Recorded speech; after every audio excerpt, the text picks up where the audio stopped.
Evangelho de Marcos, capítulo 3, versos de 7 a 12, a palavra do Senhor assim nos instrui. Retirou-se Jesus com os seus discípulos para os lados do mar. Seguia-o da Galiléia uma grande multidão. Também da Judéia, de Jerusalém, da Idumeia, da além do Jordão e dos arredores de Tiro e de Sidom, uma grande multidão. Sabendo quantas coisas Jesus fazia, veio ter com ele. Então, recomendou a seus discípulos que sempre lhe tivessem pronto um barquinho, por causa da multidão, a fim de não o comprimirem, pois curava a muitos, de modo que todos os que padeciam de qualquer enfermidade se arrazoavam a ele para o tocar. Também os espíritos imundos, quando o viam, prostaram-se diante dele e exclamavam: Tu és o Filho de Deus. Mas Jesus lhes advertia severamente que o não expusessem à publicidade. Irmãos, nós temos aqui um texto em que o evangelista Marcos nos convida a olhar para o ministério de Jesus.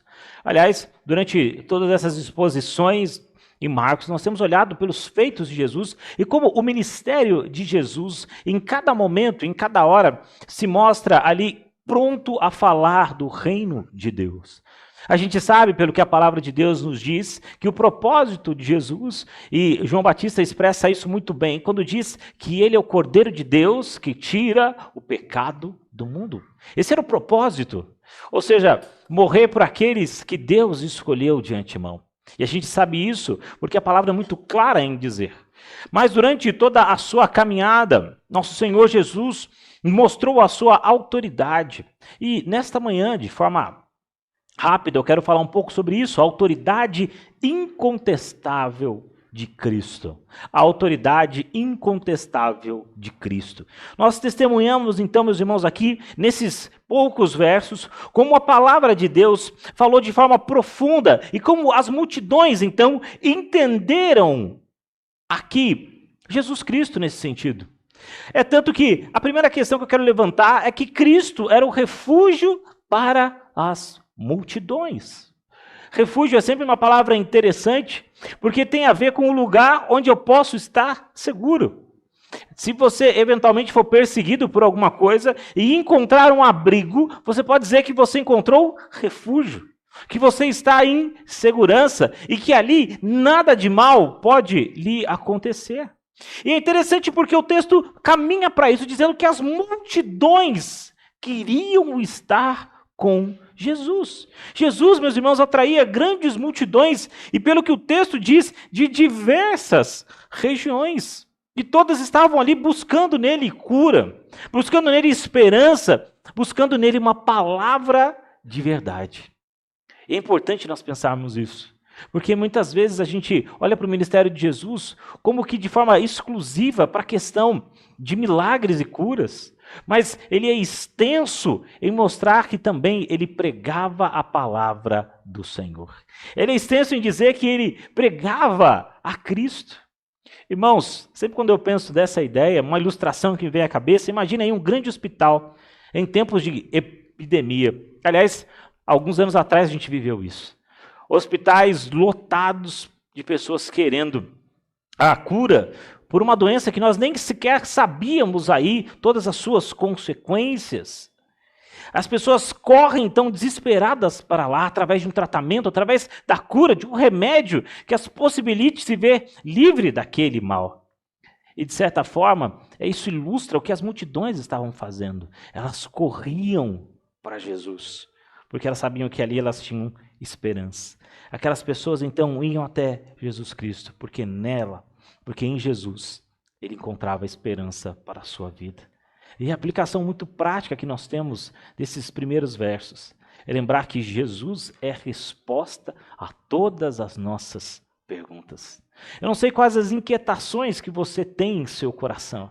Eu não sei se você está preocupado com o seu trabalho e com as coisas que andam acontecendo, talvez. Ou se a sua preocupação advém da sua família, dos problemas causados, enfim. Ou se, de repente, os problemas advêm da sua faculdade, da sua escola. Seja lá de onde for, a resposta para tudo isso está no Senhor. E quando nós lemos então o Salmo 46, nós somos relembrados de que Deus é o nosso refúgio. A gente pode confiar no Senhor. Lutero, quando escreve o hino 155, você deve conhecer bem, se chama Castelo Forte. E certa vez nós tivemos uma live com o reverendo Ciro, e ele explicou aquela ideia de um castelo forte. Na Alemanha existiam determinados locais onde as pessoas podiam se abrigar durante a guerra, e lá naquela fortaleza eles se viam em segurança. É como se um grande exército estivesse através deles, mas uma vez que eles estivessem ali, naquele lugar, eles se viam em segurança. E quando nós estamos em Cristo Jesus, nós nos vemos assim, em segurança.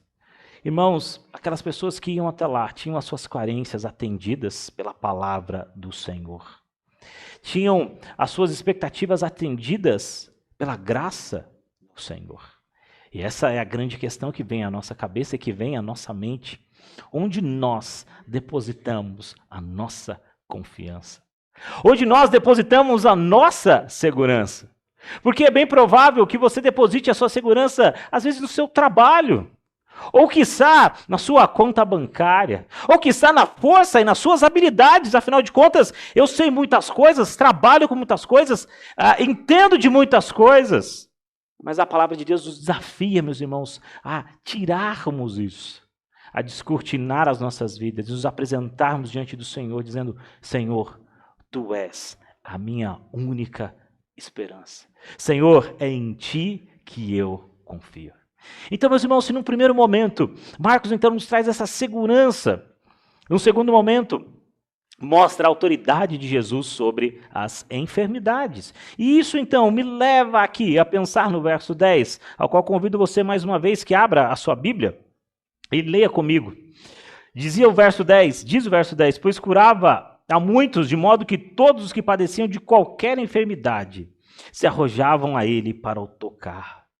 É interessante pensar que aquele momento, ou aquele recorte histórico, era um momento difícil, de epidemias, de não conhecimento de vários tratamentos modernos que nós temos hoje, os próprios hospitais. Não se tinha muita ideia de um médico, embora a gente sempre olhe para os textos, lembrando que Lucas era médico, mas não nesse molde, ou talvez não os moldes em que nós pensamos hoje, de alguém que faz uma faculdade de alguns anos, né? Aliás, vários anos, que faz ali um estágio probatório, coisas como essa. Mas o que Marcos traz para nós aqui é que existia nesse lugar, principalmente, várias enfermidades.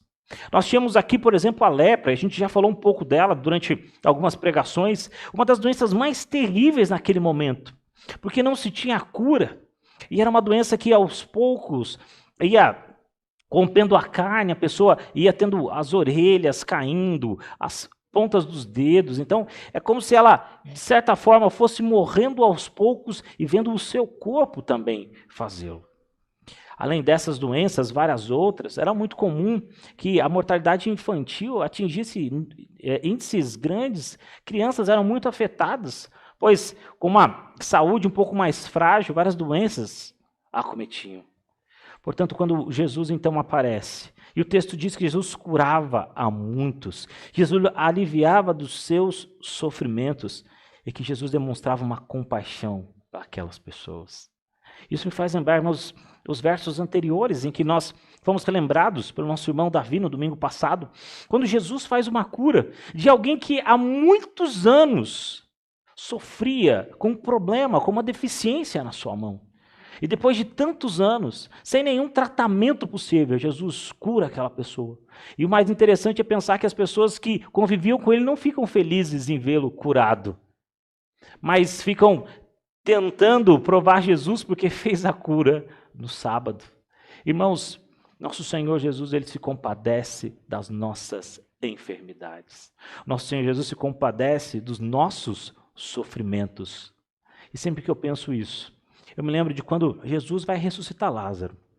Quando Jesus caminha, o texto nos diz que enquanto ele caminhava para aquele momento em que ele havia já encontrado com as irmãs de Lázaro, diz o texto que Jesus chora. Isso, de certa forma, me deixa um tanto quanto intrigado. Por que Jesus vai chorar? Ele é dono da vida. Ele sabia que Lázaro ressuscitaria. Por que do choro? Por que do sofrimento? Afinal de contas, ele tinha o poder nas mãos. E eu não consigo encontrar outra resposta de que o Senhor Jesus se compadece dos nossos sofrimentos. Nosso Deus se compadece dos nossos sofrimentos. Ele olha para nós com seu olhar de compaixão. E quando ele olha para aquelas pessoas chorando, ele chora junto. Quando ele olha para aquelas pessoas tristes, ele fica ali também pensativo, porque ele sabe do que nós passamos. A Bíblia é muito clara em dizer que Deus sofreu todas as tentações que nós sofremos, contudo, sem pecado. Nós temos então alguém que se compadece de nós em todos os momentos da nossa vida. Irmãos, essas pessoas que vieram até Jesus, o texto diz que nenhuma foi embora sem receber do Senhor a cura. O texto diz que multidões afluíam para lá, mas ele atendeu as pessoas. Ele curou as pessoas. Porque a palavra de Deus diz: o que vem a mim, jamais o lançarei fora. Mas talvez se eu pensasse aqui só na questão da doença física, irmãos, eu diria para você que o texto está muito aquém disso. Deus veio trazer o problema, Deus veio trazer a cura para o maior problema que nós temos, que é o pecado. E se hoje, nesta manhã, você veio até a igreja, se hoje, nesta manhã, você acordou mais cedo, é porque o Senhor quer que você ouça que Ele está pronto para ouvir a sua oração. Se você se chegar ao Senhor, como nós comentamos no início do nosso culto, arrependido pelos seus pecados, se você se colocar diante do Senhor pedindo perdão, Ele ouve a sua oração.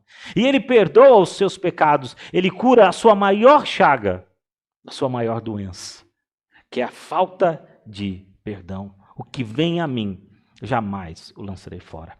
E terminando então aqui no último ponto da minha mensagem, nos versos 11 e 12, além da autoridade de Deus sobre a multidão, sobre as doenças, diz o texto aqui, terminando, que ele também era reconhecido a autoridade no mundo espiritual. E os versos 11 e 12 nos levam para essa realidade, quando diz: também os espíritos imundos, quando o viam, protestavam-se diante e exclamavam: tu és o Filho de Deus.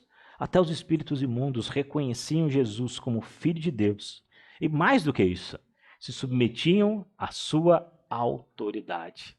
Jesus era autoridade em todo momento na sua vida, seja nas multidões, seja sobre a ciência, a biologia, enfim, seja também sobre o espírito, o mundo espiritual. O Senhor é autoridade em todo o lugar. E é por isso, irmãos, que nós podemos então confiar no Senhor.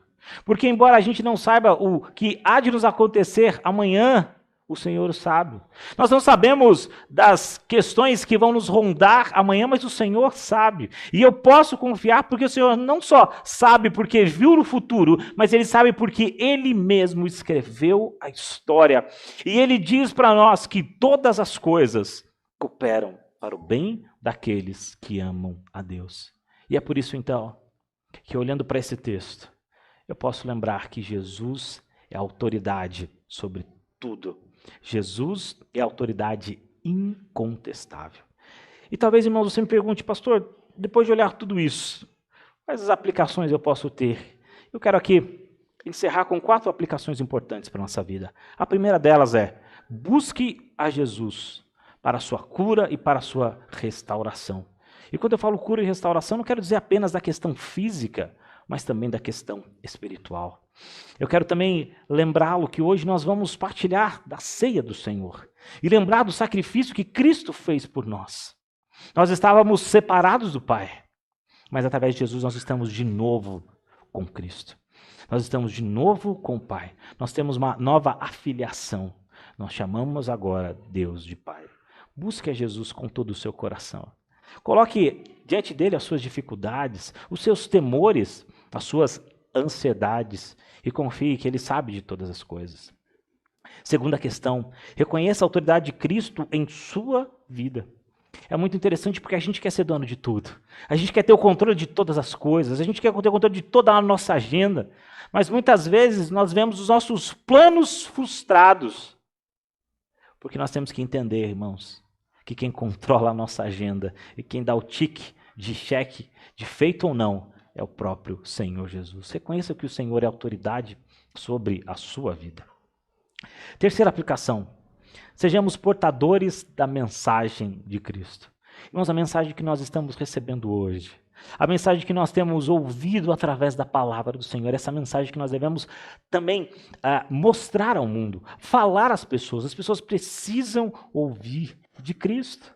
As pessoas buscam esperança em cada coisa, irmãos, nos influenciadores desse tempo, nos artistas, nos jogadores de futebol, procuram esperança em vários locais, mas a verdadeira esperança está na palavra do Senhor, está em Cristo Jesus.